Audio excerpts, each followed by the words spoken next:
Alam niyo 'pag yung nananawa na kayo, hindi niyo alam kung ano ba ang masarap lutuin, masarap na ulam. 'Di ba ang sarap na ipapalit niyo, ginataan, ginataang gulay, ginataang isda. Panalo 'yan lalo kung medyo maanghang. Kaya ngayon, medyo nagke-crave kami. Kaya magluluto ako ng isang pinaka-common na ginataang gulay. Ito ang ginataang langka. Eto, lagi niyong makikita sa mga karenderya o ultimo sa restaurant ngayon, sa mga bahay. Ang sarap lutuin ito. Napakasimpleng lutuin. 'Pag eto, puwede niyo sabihin, si Mambong naman, ginataan langka lang, iba-vlog pa. Eto kasi, sa mga baguhang nagluluto, 'pag eto natutunan niyo, ang dami niyong puwedeng gawing ginataang gulay. Bukod sa langka, papalitan niyo lang, gagawin niyo na halos ganito ang laing, ganito rin ang sistema ng paggawa ng puso ng saging, ng kalabasa, ng may sitaw. Panoorin niyo 'to, ang sarap nito. Simpleng-simpleng lutuin, pero napakasarap. Simulan natin. Eto, simulan natin. Puwede naman kayong maggisa agad ng bawang, sibuyas, saka itong panggisa nating baboy. Puwede naman, pero ako nagawian ko na. Gusto ko medyo inaano yung aking panggisa para mas masarap, nawawala yung lansa, lumulutong yung aking baboy. So, lagyan natin ng 1 cup na tubig. Ayan, 1 cup lang muna. Dahil itong aking panggisang baboy, parang isa't kalahating guhit lang to eh. Ayan, wag lang hindi mapalambot natin. Alam niyo, parang wala pang 1 cup yan. Kalkulehin niyo lang doon sa dami ng baboy ninyong ipanggigisa. Kasi baka naman pag madaming tubig, masobrahan, tagal bago magmantika yung ating panggisang baboy. So, eto lang, yan ang makikita niyo yung ratio natin. Konting konting asin, siguro to halos 1 teaspoon, maybe less. Paminta, bahala na kayo. Ako, medyo gusto ko marami-raming paminta. O, ayan, mga 1 teaspoon. Yan, daming paminta. So, dating gawin. Hayaan nyo lang tong matuyuan, magmantika, dadagdagan natin ng konting mantika, saka tayo maggigisa. Yan ang magandang sistema kasi yung lansa ng baboy, amoy ng baboy, medyo matutostado siya, yun ang hinahanap natin. Okay, so, eto lang siguro, this about 15 minutes. Pagmamantika na to, tuyo na yan, mamantika, dadagdagan natin.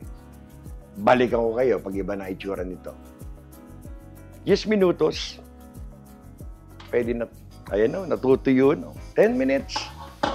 Konti lang naman tong ating panggisang baboy. Ayan o. Eto, yung ganitong stage na natutuyo na siya, nagmamantika na. At least yung lansa, yung amoy ng baboy, nawala. Lagyan nyo lang konting mantika. Ayaw naman ng sobrang mantika, magmamantika pa yung baboy. 2 tablespoon, pwede na yan. Ayan na. So, medyo pagugulungin nyo lang to hanggang medyo maging crispy. Pagkakaroon ng konting sunog sa inyong kawali, ayos yun. So, eto lang, pagugulungin ko lang. Then, babalikan ko na naman kayo para magsayang yung oras. Pero bago kayo iwanan, gusto ko sana magpasalamat kay Myra. Si Myra, alam nyo, 20 years na namin kasama to sa trabaho. Dahil nag-message at binili niya ako ng halaman ng puno ng kalamansi. Kaya si Mambong, may kalamansi na. Sana next year, magbunga to. Myra, maraming salamat. Taga-Bay Area din po siya. Ayan. Ito na. Balikan ko kayo. Ito na. Brown na to. Naamoy ko na. Medyo sunog. Pag tinanggal ko takip nito, magkakagulo na tayo dito. Ito na. Tatalsik na to. Medyo layo kayo ng konti. Yung unang halo, ayan. Kita yung ganda, brown. Dami ng sunog. Yan ang pampasarap dyan. Bawang.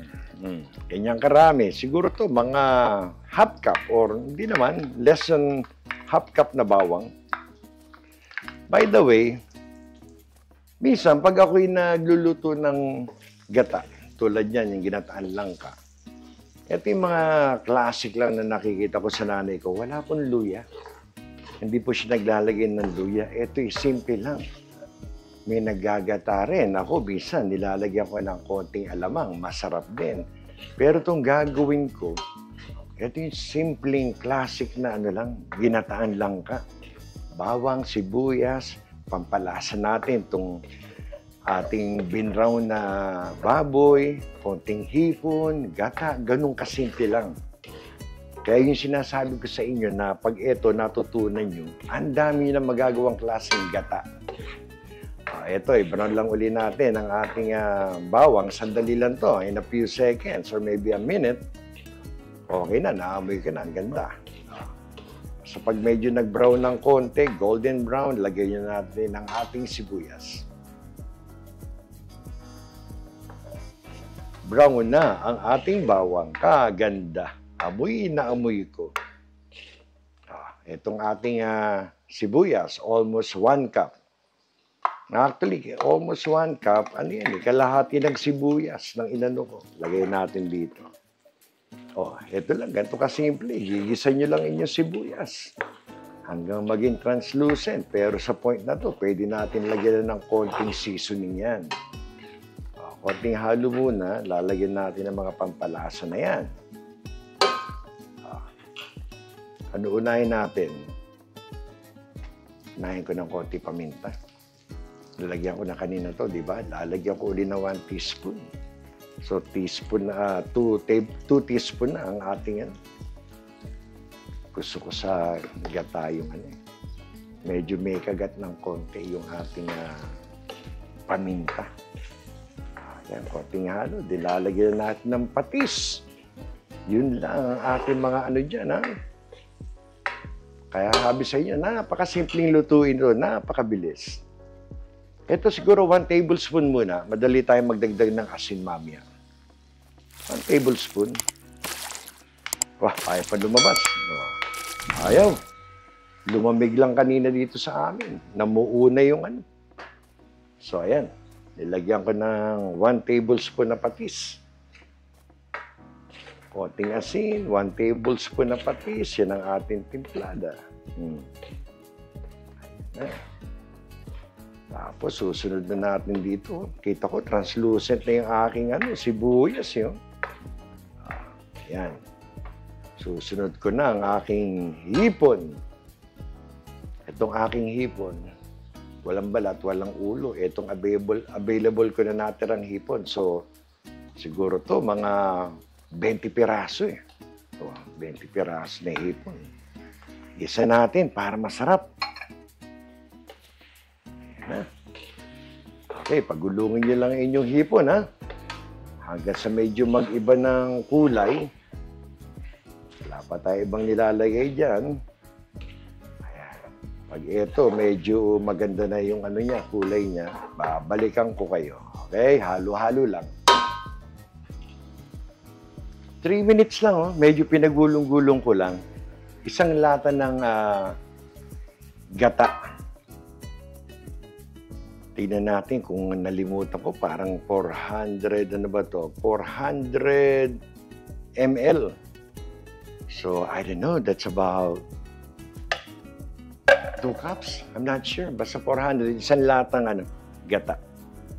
So, ayan, medyo kumukulo-kulo agad ng konti, Ayokong basta haluin pero siguro to pwede na. Ayan, medyo halong lang, may lambing, ayan. Pagkakulo ng aking gata, lalagay ko na itong ating, naku, minalimutan ako. Ito pala, hindi ko pa nailalagay. Ito ay 4 na Thai chili pepper. Pag siling labuyo siguro, baka 1 o 2 lang. Pero ito 4. Hindi naman ganun kaanghang ang Thai chili pepper. Lagay natin. Ayan. Ayaw nyo ba yung gata nyo? Madyang-dyang.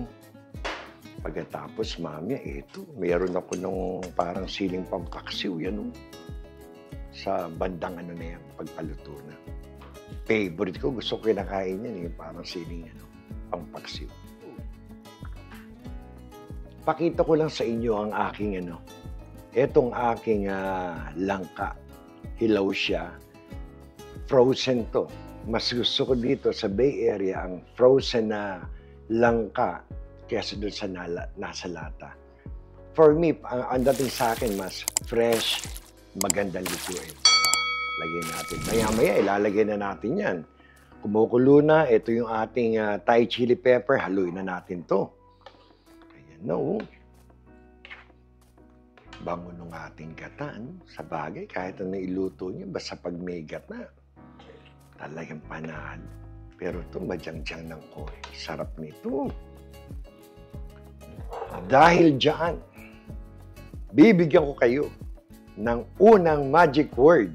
Ang unang magic word natin para sa paulam ni Mambong ay pansit. Yan ang ating una, pansit. Ayan. Konting kulo pa. Siguro in a few seconds, lalagay ko na itong ating langka na to, men. Simpleng-simpleng lutuin to. Ito pa lang, tignan nyo, ang ganda na itsura, oh. Wala pa itong tikiman, mamaya titikman natin.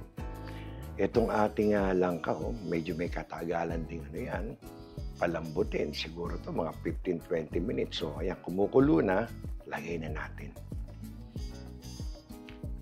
Medyo nagmantika agad yung aking gata. Ganda ng ating apoy. So, konting halo, pag sa tingin nyo, kukulangin kayo sa tubig, pwede nyo lagyan ng konting tubig. Kung marami kayong gata, ayoko namang sobrang lapot nito mamaya, pwede nyo dagdagan ng gata or tubig. So, palubugin nyo lang. Ako, lalagyan ko siya ng konting tubig para lumubog, pakukuliin ko. So, lagyan natin ng mga ano lang to, mga 1 cup lang siguro. Ayan. Ayoko nang lagyan ng isa pang latang gata. Yeah, 1 cup. Kasi ayoko namang mamaya pag na-reduce, yung sobrang lapot na. Parang kumakain kayo ng malagkit na kakanin. Okay. Palubugin lang, konting halo, takpan. Pagbalik ko, pakikita ko sa inyo kung ano na itsura nito. At titikman din natin.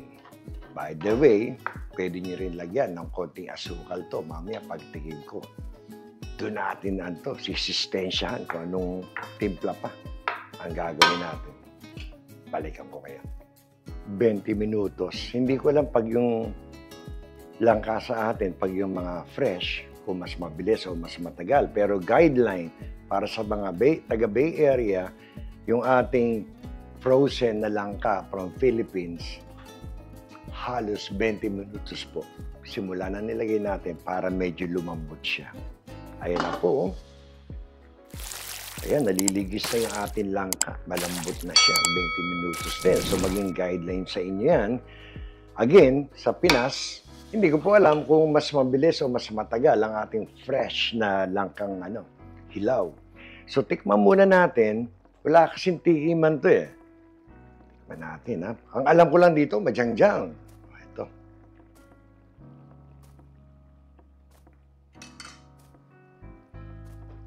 Ang sarap. Ang sarap ng gata. Swak yung ahang natin, matabang ng konti. Hindi ko na siya lalagyan ng asukal. Ang sarap ng pagkakatamis niya. Para mas maging malinamnam, lalagyan ko ng dinurog na baboy. Alam nyo, lalagyan ko to, yan. Mga 1 teaspoon. Ayan. Ilagyan ko ng 1 teaspoon, hindi pa areglado yan. Mga half teaspoon pa o almost 1 teaspoon na asin. Ayan, paubos na naman ang aking asin. Ayan, less than 1 teaspoon. Areglado na yan. Swak na. Yung ating sabaw, yung ating gata, nagmamantika. Eksakto na to. Nilagyan ko lang kanina to ng 1 cup na tubig. Kaya dahil dyan, bibigyan ko kayo ng ating pangalawang magic word. na idudugtong niyo yung una, saka ito, saka niyo ipapadala sa ating messenger. Wala po sa comment box ng YouTube at sa Facebook. Messenger po. Ang pangalawang magic word po ay Molo. Yan po Molo. Pangalawang magic word. Ito ngayon, areglado na yung aking in-adjust na timplada. Dumating yung anak ko habang kami nagre-recording. Ito yung mga pinadala ni Myra, maliban pala, bukod dun sa kalamansi na halaman, ito kamatis, may mga sili na pang sinigang. Ito yung mga kamatis sa atin. Ang tawag sa amin ito, kamatis marikini, mga ganitong klaseng kamatis. Ito yung isasapaw nyo lang sa sinaing, liligisin, konting asin, sa usawa ng pritong isda, panalo, ang ganda Tanim lang daw nila yan Kailan magtanim si Mambong ng mga ganito? Myra, maraming salamat. Ito, tatakpan natin, adjust natin yung areglado na yan. Bibigyan ko lang ito naman, another 3 minutes, 5 minutes, luto na yan. Pagbalik ko, plating tayo. Ang bango ng aming bahay, amoy gata. Sulit naman. Ito na po ang ating ginataang langka. Ginataan langka ni Mambong. Ayan po, may hipon, may baboy, nagmamantika ang ating gata. Ang sarap nito. Pwede niyong iterno sa piritong danggit, tuyo, daing, pritong isda, pritong liempo, pritong pork chop. Naku po, panalo to. Ayan po ang ating ginataang langka. Napakasimpleng lutuin. Lahat po kayang gawin to. Lapag natin dito, tayo magpapasalamat. Muli, isa na namang mapagpalang araw para sa inyo pong lahat. Salamat sa Diyos, tayo po'y may masarap na lutuin. Ang ating ulam ngayong gabi, ang ginataang langka. Maraming salamat po. Kayo po'y kaingat. Hanggang sa muli.